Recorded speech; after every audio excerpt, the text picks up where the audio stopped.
Let's talk about turning around, or at least trying to, an underperformer. Again, we're going over common behavior defects that we deal with in management that we want to be equipped for. We want to have skills ready to go for when these things happen. We can have confidence and not avoid them, address them quickly and really, really effectively. So let's say you've got somebody, and I'm just going to pull numbers out of the air. I mean, I've got to use some numbers here. Let's say you have somebody who is selling 6 of something every month, and they at least need to be selling 8 or whatever. And let's say they're selling 6 of something. Let's just call this person a 5-car Fred after a record month. All right, so he's at 6. But your standard is it's at least at 8. And maybe he's been with you a while. He's been underperforming a while. You just don't want to get rid of him, especially if they don't see it coming. So we would sit down and apply what I call X to Y by when or else.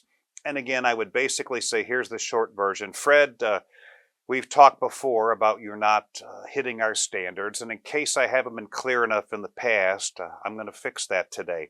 Fred, here's what you've been averaging. You've been averaging 6.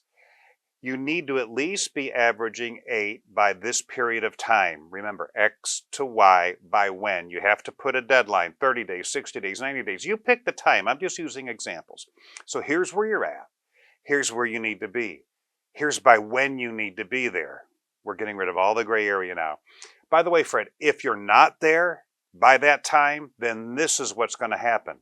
That's the consequence. That's the or else. Be specific. Again, whatever the consequence is up to you. It could be you're fired. It could be you're on probation. And if it happens again over the next 6 months or 12 months, you can't work here anymore. It could be loss of a privilege. You pick the consequence. But Fred, here's where you're at. Here's where you need to be. Here's by when you need to be there. If you're not there, this is what's going to happen.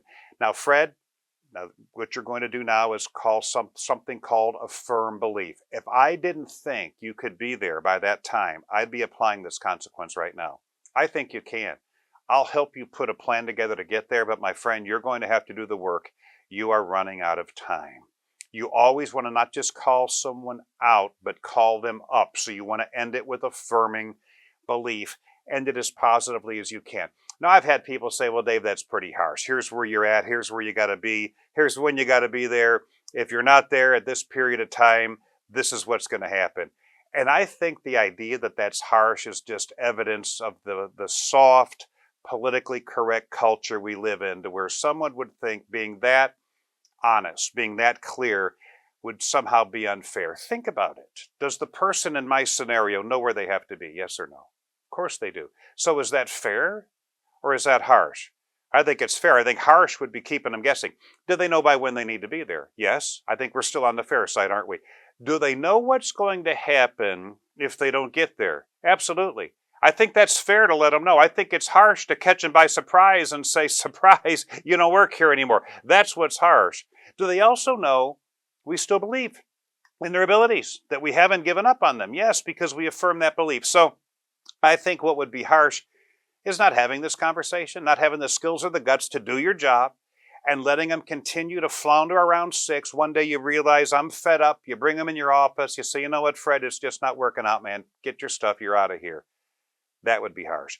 Because if you're firing people and they don't even see it coming, that's on you. You failed. You failed to have this conversation. You failed to be clear. You failed to give feedback. You failed to hold them accountable throughout the process. It is never easy to remove an underperforming employee. But it's easier if you know you've done your job and created this scenario where they had a chance to turn it around. Give this a try.